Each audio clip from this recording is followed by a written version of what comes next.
Welcome back to the 1% Insight. It's brilliant to be joined today by a fellow West Cork man, Gearoid Buckley. Gearoid is an international B2B marketing leader with over 15 years experience driving growth for global SaaS and tech brands. Most notably, his career at LinkedIn, where he played huge roles in developing LinkedIn's global demand engine and their international growth. Welcome to the podcast, Gearoid. Thanks for having me, Jack. Great to be two West Corkonians on together. Thank you.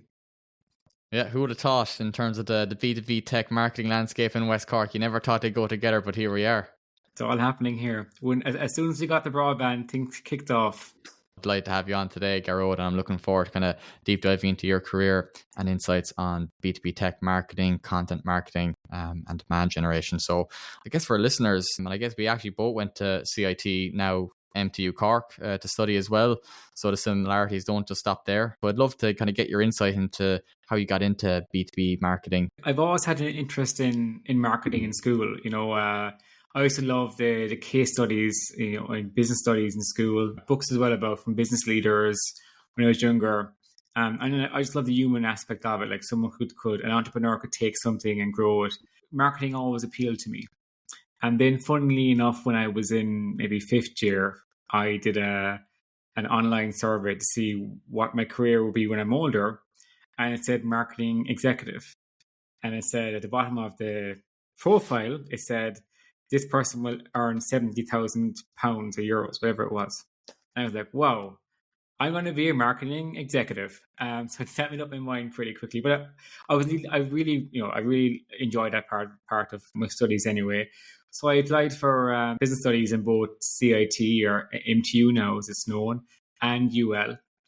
And funnily enough, I got offered both. And I'm not sure if you know Maurice Murphy. He's a lecturer in MTU. But Maurice Murphy had come to our secondary school, telling us about the course and so on, and we should apply for it. And then the week I had to make up my mind of which course I would select. I met Maurice Murphy outside the chip shop at around 2 a.m. in Clonakilty. And I was leaning towards UL, but after that conversation, I was sold on MTU.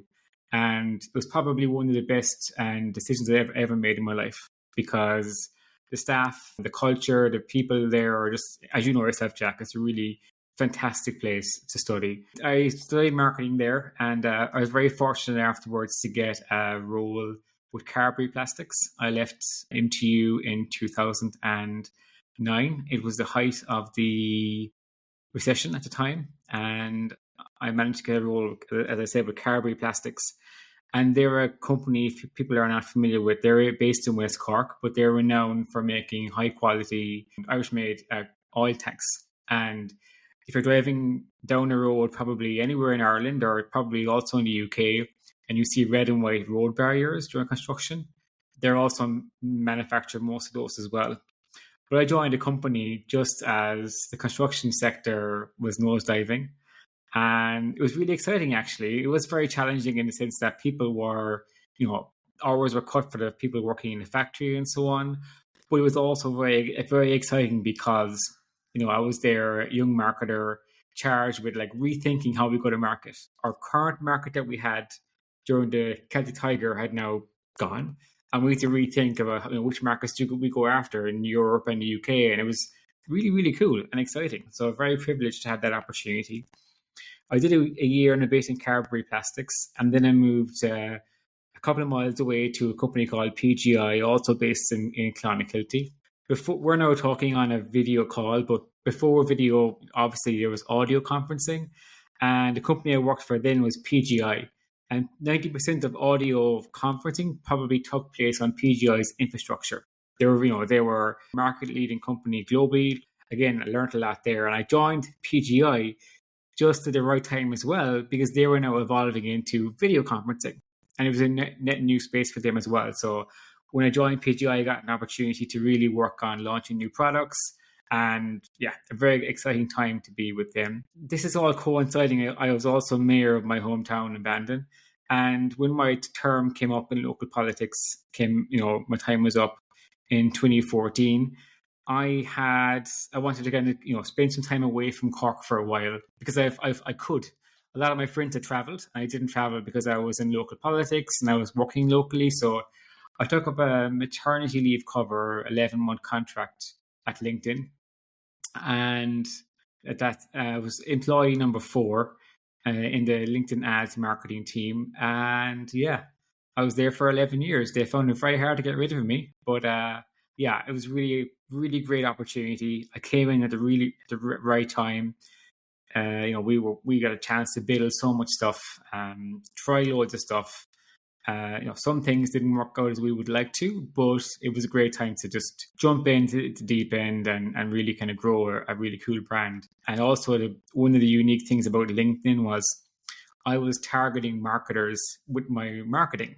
So on one level, it's a high bar, but on another level, it's really easy because you're targeting yourself. So that was kind of a really unique experience. So yeah, I really enjoyed my time at LinkedIn as well. LinkedIn, because it's such a huge platform now for people listening as well, like in terms of the B2B landscape, for B2B marketers, from a social point of view, from a paid ads point of view, from a visibility point of view. How did that kind of role evolve? Because you were director for international growth, is that correct? Yeah, that's correct. And in many respects, like I suppose, like all startups and smaller companies, my role evolved as the company evolves. When I came in my first week, I was told to manage the website and the blog. The second week, I was creating ebooks, and third week, we were doing webinars. So, like, my role evolved. Like, in my first 6 months, I put together a business case for a $5,000 investment in Google AdWords, and I bought a book on Amazon on how to do Google AdWords, a big thick book, probably still inside in the house. And by the end of the year, that $5,000 budget was now $1 million budget, and within 3 years, it was $20 million budget. Because, we were able to kind of, try something, prove the return on investment, and then increase the investment there. And I suppose that was, I was very fortunate to be early in the team, to be able to try these things. And then as my remit grew, I was also able to grow my team and so on. And I've met some incredible people. I'm not sure if you're familiar with Jason Miller, B2B content marketer, Supremer, and I learned so much from him in terms of creativity and really pushing the boundaries of what marketing can be. And I think, certainly just very fortunate to be in that position. That's fantastic. And I think you actually will give a really interesting insight, Gearoid, to our listeners, because usually when we're speaking from a point of view of tech companies, and they're in-house in a tech company and they're selling to perhaps people in logistics or operations or whoever else that might be, or CFOs and financial teams. But it'd be really interesting to get your perspective on selling to marketers. So marketer to marketer relationship, and how you're kind of like engaging them, and what worked well, or was there certain challenges that you faced in trying to speak to them? Because sometimes we know, let's say, the tricks of the trade perhaps, and there might be other ways that you have to go around things to actually communicate effectively with marketers. So how did you find that throughout your career in terms of marketing to marketers? Well, I suppose in many respects, as I said earlier, you're kind of marketing to yourself. So I was always like invested in a lot of content around, A/B testing and research and results, stuff I like to consume. But I do know that other people in LinkedIn marketing team who were a lot more creative than I am would do a lot of kind of humor, and they would deploy really like I'm not sure if you recall Bandersnatch a couple of years ago on Netflix, where you choose your own adventure on the Netflix show. A really creative marketer, Grace MacDonald, she created a video for LinkedIn ads on the same idea, whereby you're going through a journey of LinkedIn ads, deciding what product is for you and so on. And it's the same idea. You choose your own adventure. And I think the idea of like pushing the boundary is something we were inspired to do by, in the business, because you're always trying to like, be creative as you can. But certainly there are challenges. And I think the challenges that we have are probably similar to all companies. I think there's probably two challenges that come to mind. The first one is that we can sometimes be very inclusive looking, in the sense of, this is our product. We know our audience, so we're going to tell them what they want, as opposed to asking them what they want and then providing value. A large part of my job was actually acquiring new customers, and we invested a lot of money and time in getting customers to click an ad to go on to serve to start creating ads on LinkedIn. And our campaigns were performing extremely well in terms of, click-through rate, in terms of people converting on our landing pages. They were outperforming like benchmarks. They were really, really powerful. But what we didn't understand why revenue wasn't coming in. Like people, obviously there was intent there. People wanted to buy our products, but they weren't actually putting ads live afterwards. And instead of actually asking our customers why they're not spending money, we kept trying to optimize the campaign and our messaging that we had, because we felt the messaging is working. We just need to make it a bit better. But after a while, we actually spoke to our prospects and said, I see that the 5 of you people have clicked get started, but you actually haven't put an ad live. And when they told us quite clearly, we wanted to start, but we can't use your product. So very much, I think that's an issue that companies has, is that sometimes they don't understand what the value they need to deliver is. And actually, when that penny dropped for me, we totally transformed our messaging in the market. We started hiring life cycle marketers, starting to invest in webinars for customers and so on, to really drive that kind of messaging. And it transformed how we think about our content marketing. So understanding your customers is a key challenge that it's fundamentally easy, but always overlooked, especially by the shiny idea of doing cool marketing. Let's forget about the basic stuff we need to do. The second thing I think is, in a company like LinkedIn, like many companies I think are similar, where there's high growth and there's lots of people involved. You have lots of people running and racing and doing really cool stuff. And it's very hard to connect the dots sometimes between everyone, because salespeople are saying this to the prospect, marketing is saying this, and customer service is saying that. But sometimes we're saying the different thing to the exact same person at the exact same time. So I think that's something that we also worked on, was when we realized that, we're not being very clear we're all saying really cool stuff, but we're not being very clear to our prospects and our customers. So that's when we, I remember we worked at Trina Copeland, another Cork marketer, actually, really incredible marketer. She looked at what everyone was saying across our messaging framework, our content, and said, okay, sales is saying this, and this is actually working better at this stage of the funnel. So all the rest of the channel should say the same thing. And then marketing is saying this in the middle of the funnel. It's working better than the other channels, and so on and so on. And then over time, optimizing that messaging. And that really was a big unlock as well, because earlier in my time at LinkedIn, in marketing, we would hire a new person in the team and they would do more stuff as well. And it just became very much an engine of like lots of content and lots of messages.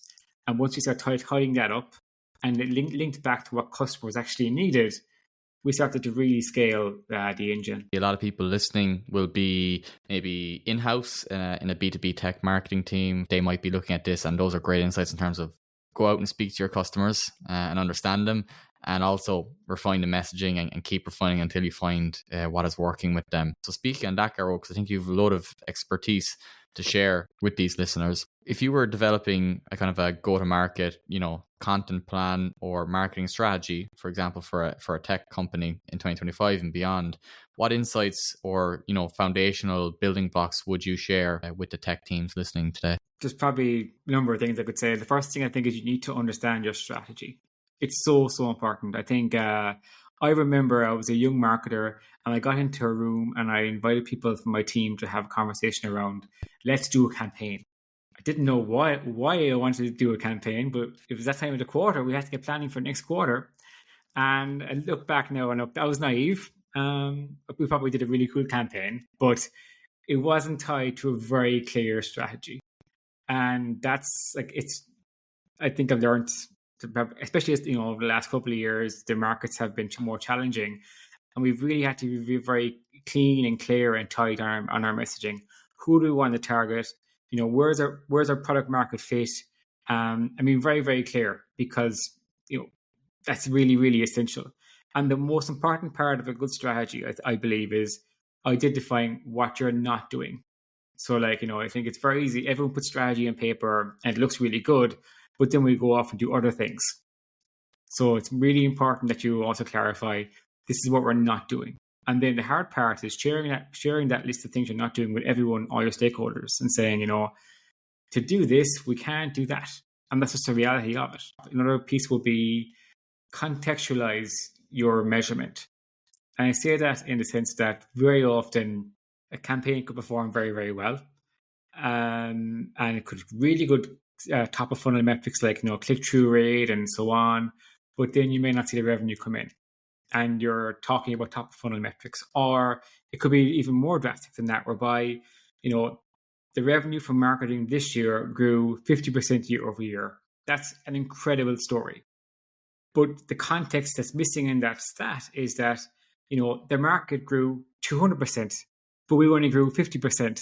So, there's a question about then, is it because marketing didn't have enough budget? Is it because our campaigns could work harder and so on? Or could be the opposite, whereby, our campaigns grew 50%, but our competitors only grew 10%.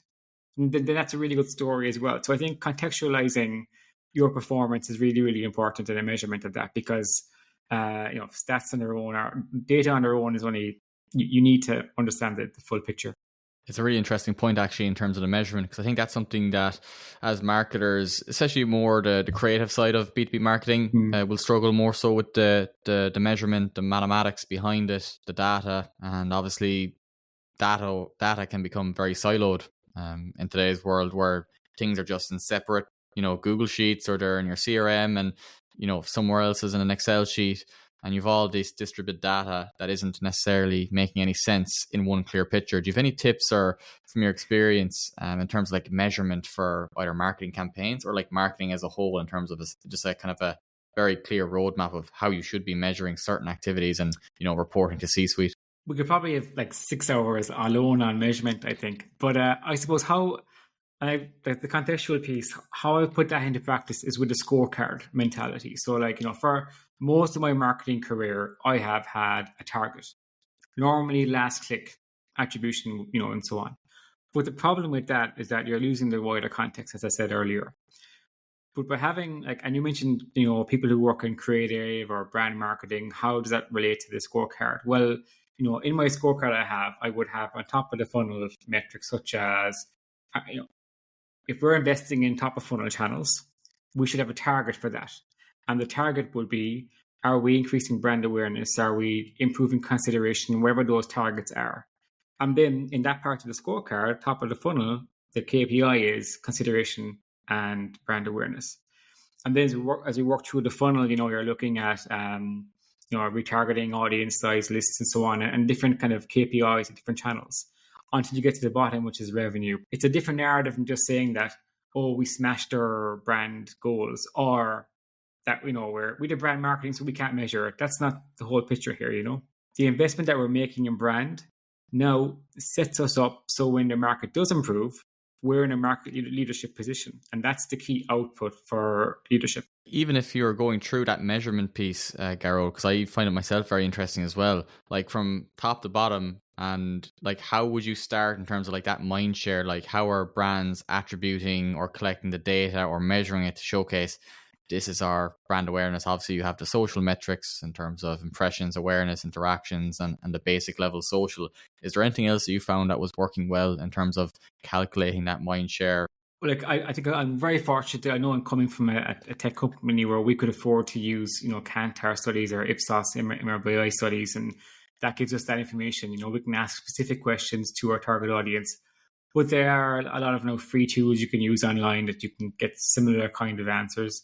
And I think as well, AI as well is helping quite a lot. We would do a Kantar study once a year, but during the year we would have our brand lift studies from our specific channels. So from Meta, from LinkedIn, and so on. So we'd have the channel level studies during the year, but generally, I know we're coming from a fortunate position, but there are some tools out there now that do help people get some of those answers. And as they move through the funnel approach, I suppose, into that kind of maybe consideration stage, the kind of halfway point of their B2B buyer's journey, how are you kind of measuring that before it gets into, obviously, result and action, and, it's leading to revenue then? Is there a middle part of it? And I know standardized to say this because every company is different and they have different sales cycles and products and buying committees and all that good stuff. But if you were kind of looking at that middle piece, is there particular destinations that you're tracking in terms of how they went from social to the website, and to try and paint that picture of their journey, so you have visibility on that.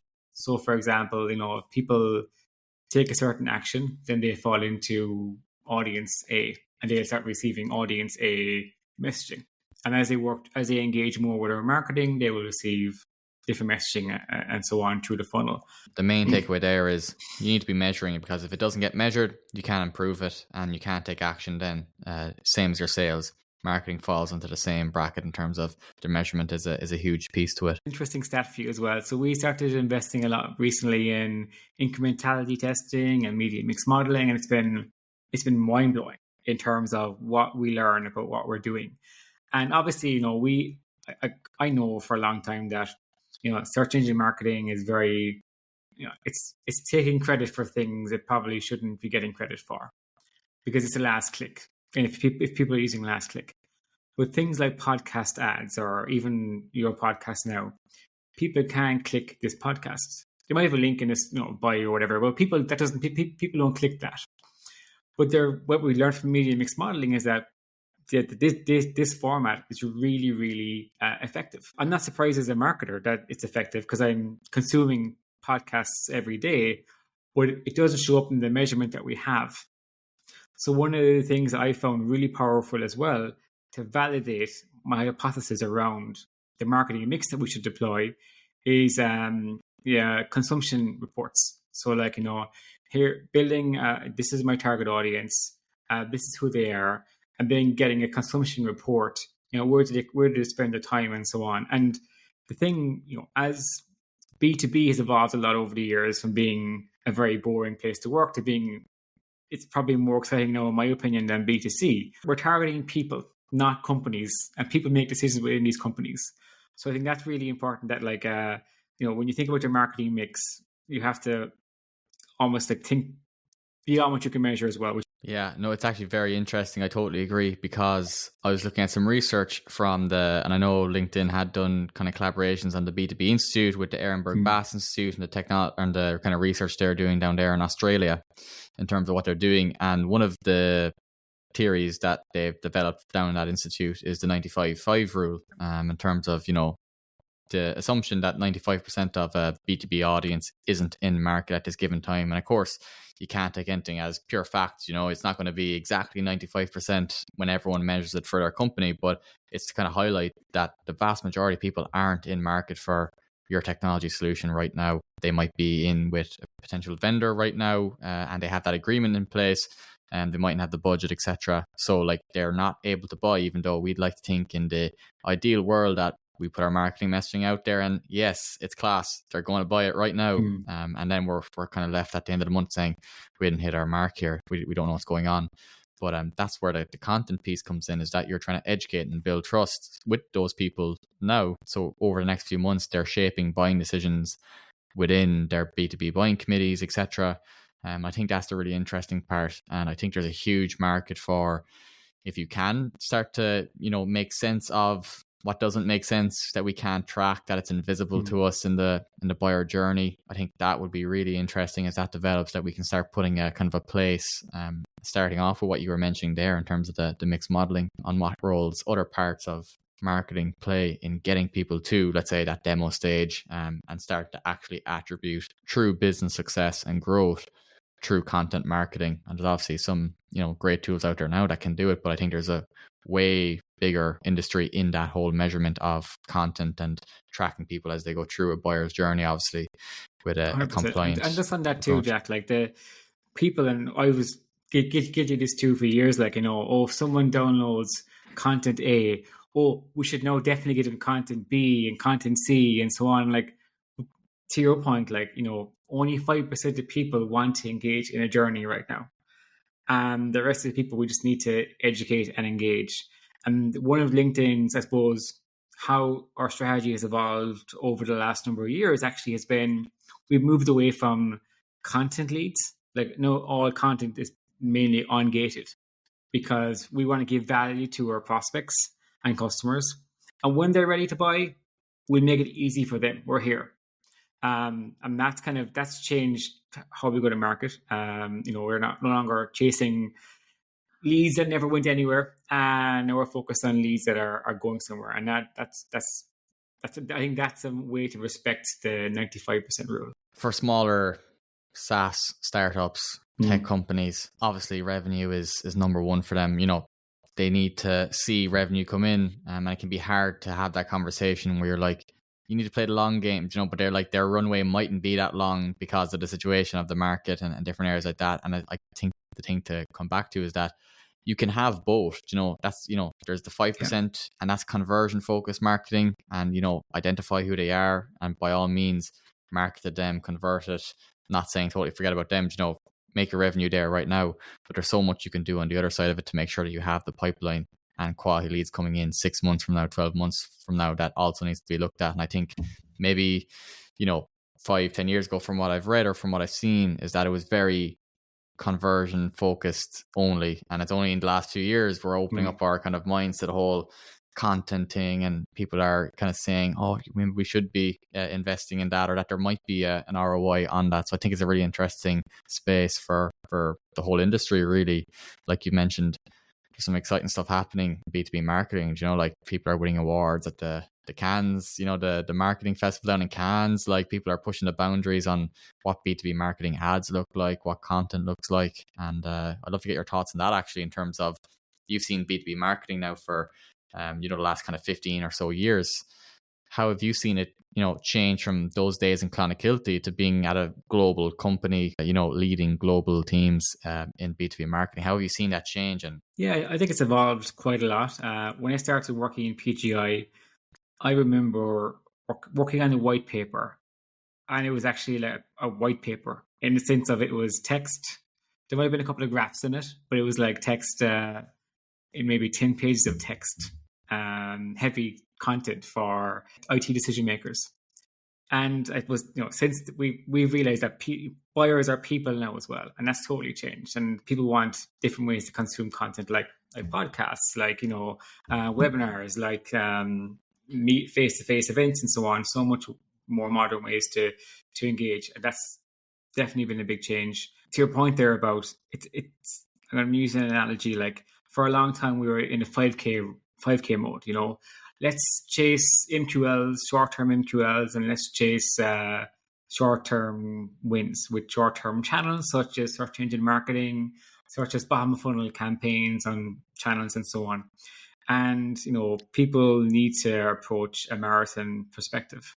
And not only are there multiple buyers in B2B, and probably more complex than ever before, but you also have multiple sellers as well, in the sense of, you know, one of the reasons I like B2B is that we're a team. You know, if you think about it, marketing, your brand team, your agency, your demand gen team, all the product team, you have your sales team, you have your customer service team, your onboarding team, and you're all in this together to try to acquire or support the customer. And it's evolved to being more of a team event, and that's why I'm kind of going with the marathon analogy, in the sense that maybe 3 or 4 years ago, I was convinced by my team to start investing in SEO a lot more. Now, you know, I had some targets for return on investment every single year, and I could invest it in search engine marketing and other channels, or I could invest it in SEO. And from history, I didn't see a return in SEO that much. So now the team were very good, and they convinced me, and we started investing in SEO.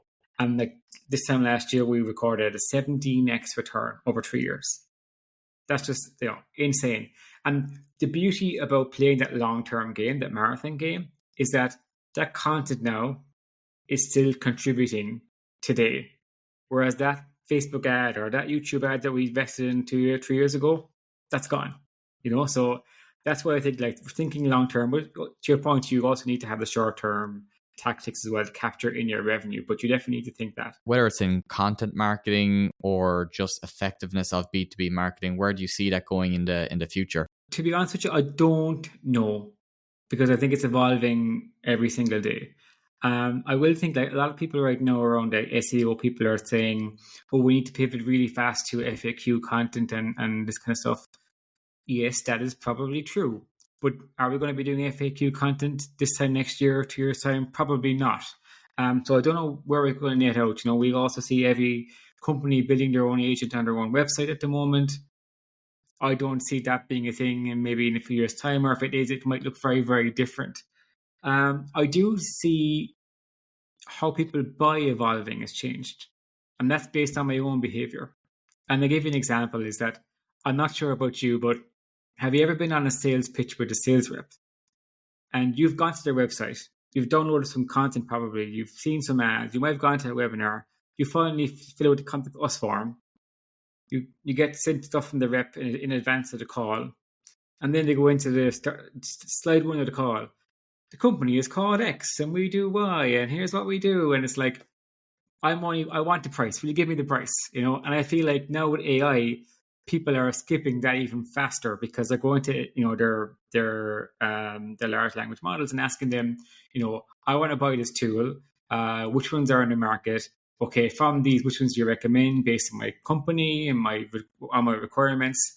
And then they want the price. I think that's the sales cycles are going to change drastically. Probably get shorter in many respects.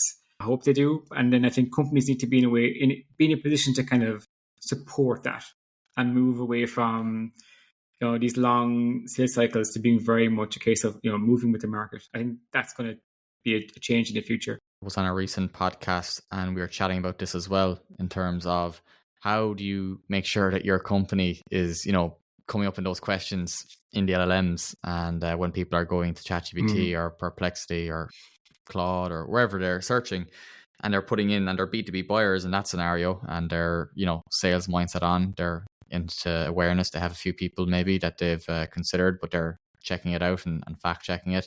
Like the role of content and how you firstly measure that, but also optimize the content you're creating across your socials, YouTube, your website, to make it as easy as possible. And what is the AI taking in terms of, is it a title? Is it the actual text? Is it images, videos? Is it a combination of all of them? So that when your ideal prospect is searching, what are the top, bookkeeping software solutions out there, that like it's putting your information and showing it back to the user and saying, this is the source and this is the top company. I think that would be a really interesting space for marketers to go into. Yeah, and I think right now everyone is scrambling, trying to catch up, but the finish line keeps changing, and that's the problem right now. And I think, but hopefully it will evolve to something really cool, I think, but I just don't know what that is yet. Yeah, I suppose just stay adaptable, stay agile, and keep learning, and just never rest on your laurels, I suppose, is the way to I make sure. I started a AI course a couple of weeks ago, actually, and it's just AI course on marketing, and it's just the way the ideas that can be deployed that I didn't even think of are just incredible. And I think, it's moving so fast. It's exciting, and marketers really need to. It's a unique tool for them to use, and a lot of the things I talked about earlier about having a very clear strategy, knowing your customer, knowing what value you can give them. There's AI. You should be using AI for that. And I think when I talk to people about AI in marketing, they always think using AI for content creation. And yeah, you can do that. But what I'm referring to really is like, using AI to understand your customer better, learning, asking AI about your competitors and looking for differentiators between you and your competitors and so on, understanding the market. And there are things that, you can do. I mentioned earlier, but like just contextualizing your results. Why can't you put your results into a model and ask it like to add more context? These are results I'm seeing in the market, but are the economic, macroeconomic challenges correlating to this, or are they different? Using AI as a tool as opposed to just a content generator. I think that's a really interesting way of kind of viewing it as well, because I was at a conference recently as well, and I was speaking to you about before we started recording, and they were really in the weeds of building the actual architecture and the systems that we're all going to be using. They were at the other side of it. But even the guardrails that they're putting up to make sure you're getting the best responses from the large language models, and that we're only seeing a fraction of it from the content generation piece in terms of the functionality of AI, that people aren't looking that step kind of further of what the actual capability of the technology is and the power that it can actually have, that it's not just a good thing for writing the odd LinkedIn post here or the odd newsletter copy there. We don't even know the capabilities of it yet because they're still kind of discovering them and improving them week on week. And I think that's a really interesting part of how you embed it, and that, maybe it might mean smaller teams, but it means that you're doing a lot more, and maybe you'll have more time to do things you actually enjoy doing besides the kind of daily manual tasks that won't be necessary in 5 or 10 years time. You'll be working on something different. Yeah, I actually got a book last weekend from my lecturer, and it was 600 prompts for marketers, and they're very specific. Like, give me a market analysis of this company, and so like very specific ones you can deploy for your company and who we work for your clients. But you still need to understand the output. So while these will help you to do an SEO audit, you still need to be able to understand the SEO audit to implement it. And that's where I think hopefully your jobs are okay for a while. That was actually a topic that Dave spoke about, and I think they spoke about it at Dublin Tech Summit too this year, where they were kind of going on the whole area of like hallucination. So like it takes someone to actually understand what they're asking, and actually the data in the first place has to be good that you're putting in there, because like if you give bad data, which is a whole different topic for another day, but if you are giving poor data, unreliable data, then the output is going to be poor, unreliable results, because the input has been bad and you can't make good from bad essentially. But they were saying the hallucination part as well, and that as marketers, as people using these platforms, that we need to question the responses we're getting from the AI models and not just take it off face value. They quoted some law, I can't remember the actual name of the law, but like they put up some stats saying that Cork has the biggest density of tech startups with 97.3%, and they had it 4 out of every 100. Yeah. You look at it and we were all just there nodding away like, that actually sounds right, I can't believe it. And we're all here in Cork like, and we're loving it, and we're like, yes. And then he's like, it's a lie, like it does hallucinate, like it does. The AI, I don't know what model he was using for that example, but he said that like they just made it up, so it's like that careful point of it as well, because even from a security point of view, the messages, you're the gatekeepers of the messages essentially for the company. One wrong step can be catastrophic, and we've seen many examples of AI, and not just AI but other examples of wrong messaging or wrong actions being taken, and it just takes a second to destroy a company reputation that takes years to build, and then it's not much good to you then. So I think people do play a huge role in working with the technology to make sure it works in your best interest. Or if you could kind of sum up the most valuable lesson maybe, Gearoid, that you've learned from your career so far in B2B marketing, is there any kind of like one standout lesson or principle that you take with you? I think prioritization, I mentioned it earlier, but there is so much to do. If you work in marketing and you're a creative person, there is an endless amount of things you want to spend your time on. But prioritization is really, really important. And that goes back into spend your time on your strategy. What are the key things? Like, where's the product market fit? Who are we targeting? What do they need from us? What's the value we can give them? And focus on that, because I think there's so much distractions out there. When I look back to my time, my career, I'm very proud of everything I've done, but there's some things I feel like, I should have had more focus on that, or I could have prioritized better. And it doesn't come back to prioritization; it comes back to deprioritization.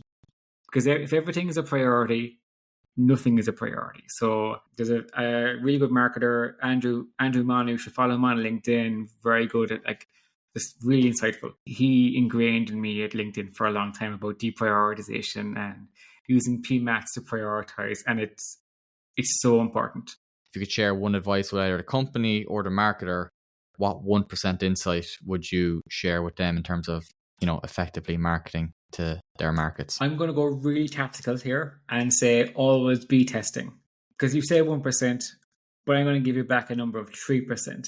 And the reason I'm saying 3% is that I would have always advocating for lots of testing. I actually used to do a roadshow called Jon Snow, You Know Nothing, whereby we would showcase prospects and customers different tests that we ran in our marketing, and then ask them to pick the result, which one they thought would win. And normally it's 50-50, because you need to always test and validate. And we did another thing too called the LinkedIn secret sauce, whereby we took all the tests that we did and we publish them for our customers, which are marketers effectively.